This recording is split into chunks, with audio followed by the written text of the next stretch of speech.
Estamos começando mais um programa Polêmica e hoje nós temos a presença do superintendente do Fundecam, Rodrigo Lira. Rodrigo, prazer em tê-lo aqui e eu tenho certeza que o telespectador também ficará muito feliz com as suas abordagens.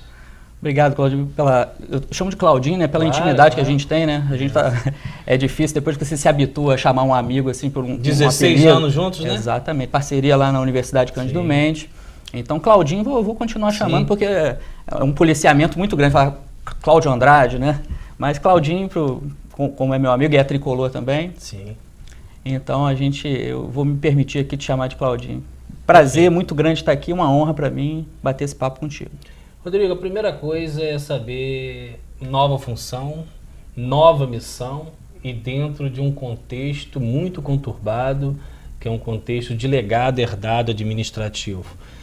Como é que foi receber essa chamada do prefeito e como é que está se sentindo agora dentro de um cargo de tanta relevância para o município? Exatamente. O legado, né, a herança recebida pelo governo Rafael Diniz foi uma herança muito nebulosa e não é só o governo atual que diz isso. Eu digo de cadeira porque eu sou pesquisador das universidades aqui, das grandes universidades da região, da UENF, da Cândido Mendes.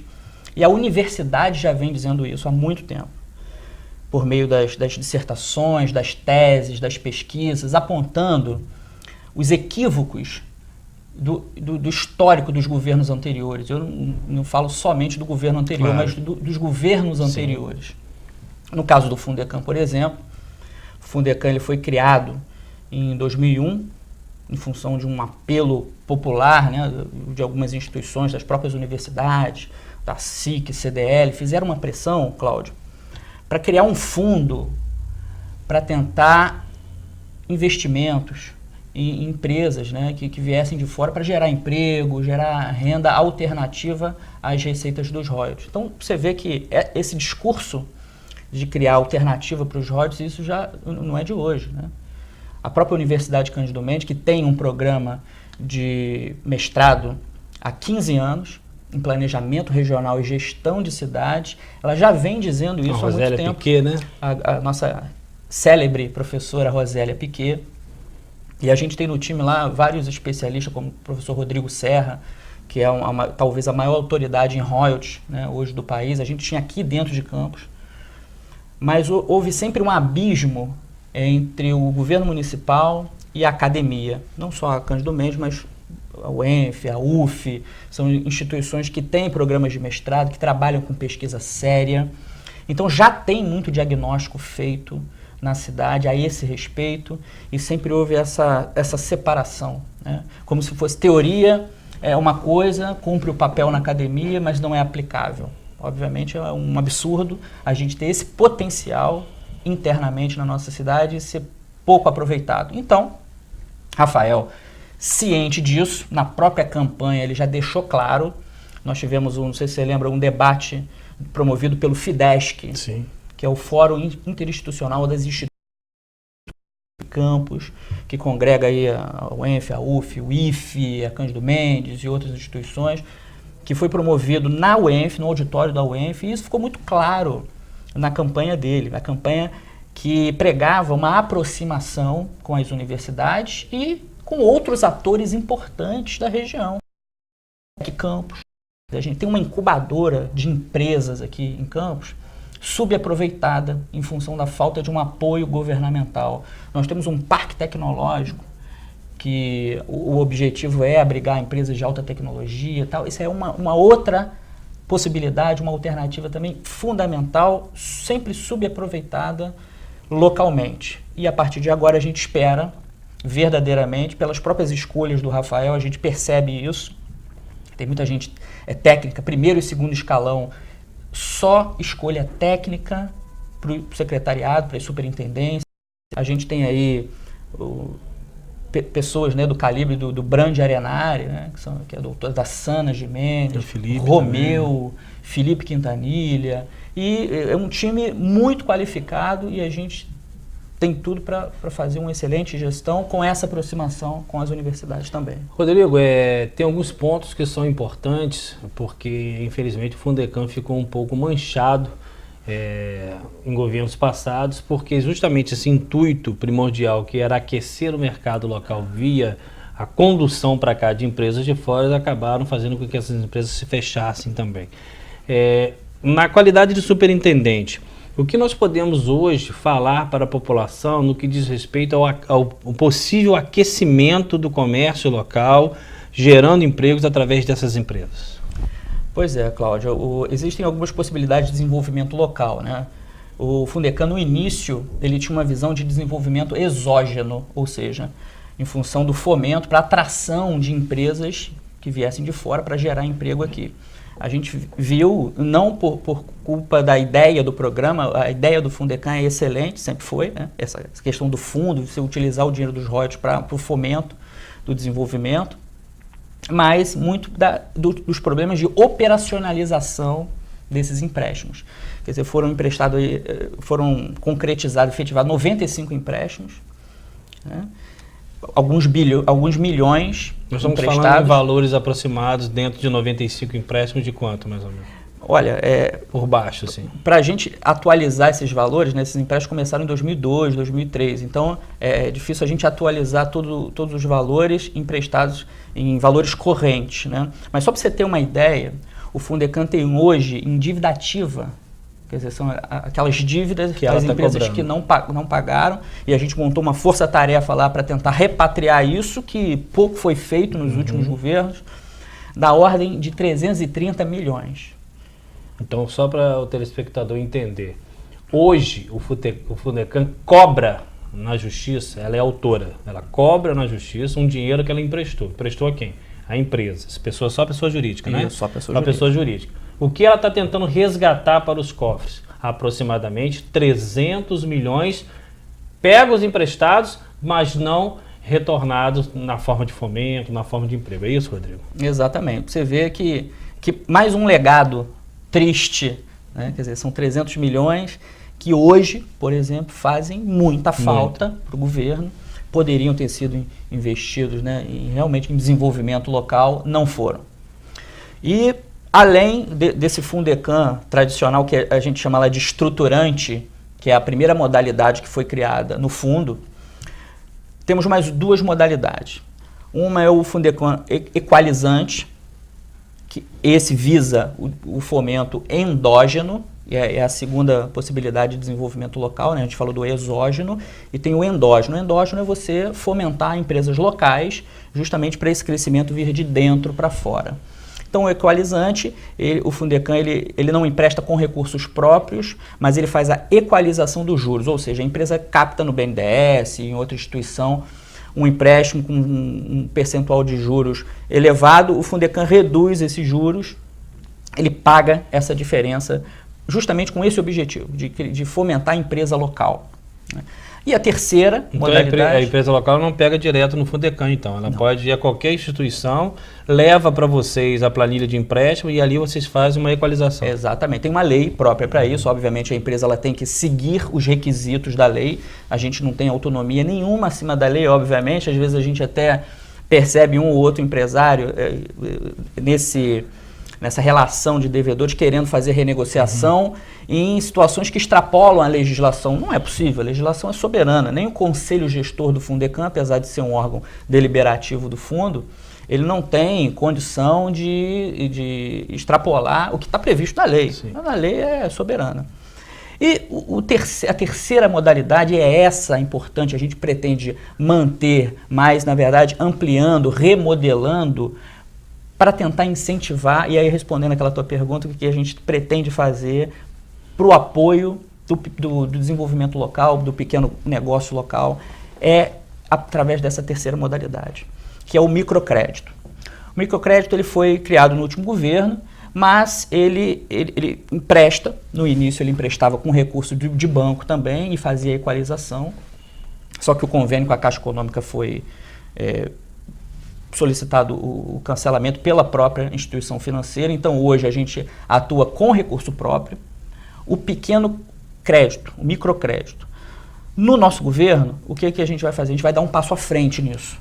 Além da concessão do crédito, a gente vai fazer uma consultoria especializada. É o crédito orientado. exatamente para esse pequeno empreendedor conseguir não só manter o empreendimento dele, manter o emprego dele, eventualmente um outro funcionário, mas também crescer. Esse é o nosso objetivo, que ele possa crescer, que ele possa gerar outros empregos e desenvolver a cidade. Rodrigo, você está falando de desenvolvimento, eu estou lembrando aqui o que a gente ouve de pessoas mais velhas do que a gente, meu avô, meu pai principalmente, que as pessoas que eu tenho proximidade. Ah, mas Campos piorou, Campos tinha fábrica, hoje não tem mais, Campos tinha isso, não tem mais. Qual o retrato que a leitura que você faz hoje, não só como acadêmico, mas também agora exercendo cargo prático, qual a leitura que você faz da cidade de Campos hoje? Hoje ela é mais pobre do que antes em termos de recursos, em termos de visibilidade econômica? O Campos tem uma trajetória sui generis. As avessas, né? Com relação exato, com relação ao histórico dos municípios, né? Nós temos milhares de municípios no Brasil. Campos é uma situação atípica por duas condições que aconteceram aqui, né? A primeira, o auge da cana-de-açúcar, né? Vários especialistas conversam e explicam essa situação. A gente está cansado de saber, né, que o auge das usinas e tal. Então era muito dependente dessa economia da cana-de-açúcar, sempre foi historicamente.